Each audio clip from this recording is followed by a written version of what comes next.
What's up, everybody? JJ here. How you all doing? I'm in Tokyo with my good buddy Troy Star. So what's up, man? It's all good. It's all happening. Just had JJ here for the last 2 weeks in Tokyo, having a bit of fun. Having a bit of fun. Troy, tell everyone about what you do. So you sort of work the restaurants and nightclubs, and sort of you've hit up the market here quite well. Tell everyone a bit about. Yeah, well, I'm a restaurant magician who does the odd corporate gig. So I've been doing magic 10 years, mainly just in restaurants, close-up magic. And is it something that, do you prefer it, brother? Like, why do you like close-up so much? It's the long, there's, yeah. Troy Star. Troy Star. Is it something that you like a lot? Yeah, I just kind of, I guess, got into magic by learning a couple of tricks, and I guess it stuck with me. It's a way to communicate, and it ended up being a way to make money as well. So So what do you find from performing in Australia? Because how long were you doing magic in Australia for, or like doing something different? Yeah, same thing. Maybe 10 odd years. 10 years, and then you've been doing it here for how long now? On and off for? I've been coming to Japan for the last 7 years, wow. So just off and on, yeah. And like as I was performing with Troy over here, man, the reactions are crazy here, aren't they? Yeah, much different to back home. Japanese are very animated. Yeah. And they really get into it. But the difference here is the magic's very visual as well. Yeah. Like back home, put a lot more humour into it, so. Yeah, it's crazy. People go crazy. You know, you produce one coin, they scream. Back home, people are like. Yeah. You know, you like, could produce an elephant. Here, pal, you could produce an elephant. People would still be like, yeah. But also something very interesting that not a lot of you know that I wanted to tell you about is, Troy, you have your own DVD. Yeah. Called Fake It Till You Make It. It's a really cool DVD. I've watched it. It's really cool. It's because it's got the t-shirt too. Tell everyone a bit about that. Like, well, when did you start shooting that, and what was that all about? Yeah, it was kind of an attempt just to get my magic out to a wider audience. So it's kind of, as a close-up magician, there's not very many avenues to get your magic out there. So a lot of guys go from close-up to corporate. So I was kind of thought, well, what can I do to kind of incorporate magic with filmmaking, something I was interested in. So come up with the idea to make this. So I went around the world for 2 years and just shot the experience.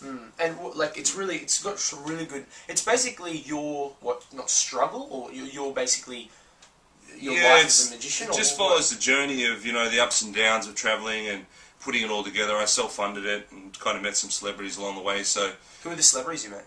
Cuba Gooding Jr., nice. Ja Rule, Shaquille O'Neal. So yeah, I actually did a little thing for Nick Carter, but it kind of never made the cut. I had the paparazzi film it in LA, but they wouldn't give me the footage. So how was that whole process, like making a whole DVD? Because like people have to understand, like you did it all basically yourself, right? Like you got some help, but you were the producer, you were the director, you were the star. Yeah. It's not an easy process, is it? It's a lot of work. So it's kind of going into it. I didn't know much about filmmaking, so it was kind of, I looked at it from the glamorous side. But then actually, when I had to shoot and then edit, and then kind of I had 3 or 4 different editors, and kind of there's trouble with the sound, and just kind of was never ending battle really. So it was 2 years in post production. So. Yeah, 4 years. The total project went for 4 years, so it was kind of a lot of work, yeah. And yeah, this DVD, guys, there's so many cool things about it. There's like, there's magic, there's good-looking girls, there's like, you think the cameraman runs off the film, right, halfway through or something like that? Yeah, I had a little trouble with the cameraman, kind of, he left the film due to illness. He got sick of me. yeah, and it's really good, it's like your struggle, and it's really cool because sometimes, people only see the big show, sort of the Vegas type of like magicians performing on stage and riding around in limousines. It's not always like that, is it? No, not really. You got to do it hard here, don't you? You got to do it hard, and sometimes magic, Well, the way I kind of work is a little bit different to the average magician. I kind of busk in a sense, but in restaurants. So that's kind of a whole different world in terms of magic as well. So they sort of show a lot of that side of it in the movie. Yeah. And it is. It's one of those things that I think you would agree on. It's really, really good because you can really get your chops down. You can really hit up your routines for group after group after group, and really. It's just repetition. Basically, is the key to getting the routine down and just being sort of very smooth with it, I guess. If someone was wanting to know, like, what would some big advice you give me? I sort of got my tricks and routines. What would be the best thing to start for me to do? What would you tell them? Just starting out. Yeah. Obviously the first thing's practice. Yeah. Just you want to practice and practice. Yeah. Like you don't want to learn something the first day, then get out there and sort of make mistakes. So, yeah, find friends to practice with is always good. And what about like if they've sort of got their tricks and routines and they sort of want to go out and do it? What would you say the best? Would you go say perform on the street for free, or maybe find a person who owns a restaurant and just work there for free? Yeah, I guess you just got to get your break, whether you know someone in a restaurant or you know someone who's having a party, and then just sort of, you know, like they say in all businesses, you know, you kind of work for free to start out with. It's always a good tactic. Yeah. Yeah, definitely. Well, basically, I've had an awesome time with Troy over here. He's a cool guy. He's got some really cool magic. Can you show him anything? Yeah, I wanted to show everyone this trick. It's kind of a good one because it's relatively easy. Are you going to teach him as well? Yeah, Oh, I'll okay, teach cool. him if I can. Okay. Okay. So what it is just involves a coin. So what you do, you place that coin into the hand, and then just blow.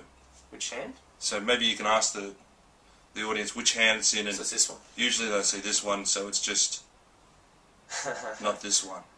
Or that one. This one.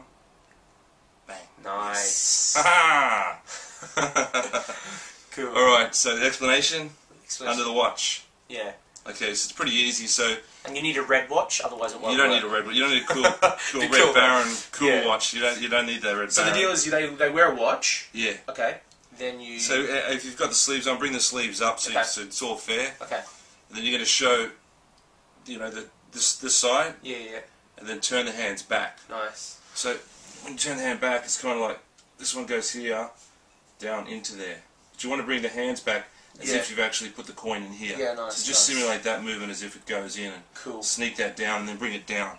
Because you don't want to bring it back up like this, because Yeah, they're going to yeah. see it. So you bring it down, and bang, and then just wait an extra second, and that's the killer. Yes. Yeah, I think the main thing is don't rush it, guys. You know, if it's here, let this sink in. You know, you don't want them thinking, oh, you've done something sneaky. You know, let them remember sure. the coin's there. That's pretty cool. That's it. Yeah, it's a good one because it's relatively simple, and most people wear a watch, so Yeah. it's a good one. You can just do anytime, anywhere. You know, like they always say. Yeah. That's good. Well, there's a trick for you from Troy Star. Guys, also, I wanted to share this with you that, oh, you have an Oreo? I think I had a bite of it before. Yeah. It's like, perfect. Yes. Basically, Troy's. If you want to check this out, it's a really good DVD. It's like a movie. It's got magic, comedy, excitement, adventure. It's a really good DVD. I really recommend that you grab this. Troy, if they want to get a copy from you, how do they do that? Where do they go? Just head on down to my website, troystarmovie.com. Yeah.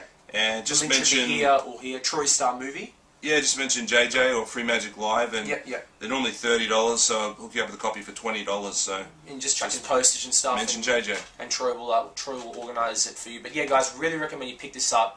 I've seen it, as I said. It's fun, it's cool, and it might even give you some ideas for some things that you want to do. It just shows you a bit of the other side with magic that sometimes people don't see, right? Yeah, sort of The gives you a behind bit of the a scenes, sneak right? peek of the underground world of magic, I guess. Yeah, instead of And I feature a lot of other magicians on there. And yeah, cool. go to magic conventions, and it's around the world, and it's a lot of fun here. Awesome. All right, guys. Well, that's Troy Star. I'm JJ in Tokyo. We have to do the JJ out. Ready? We do like this. 1, 2, 3. Okay. JJ out. Yes. All right. Cool.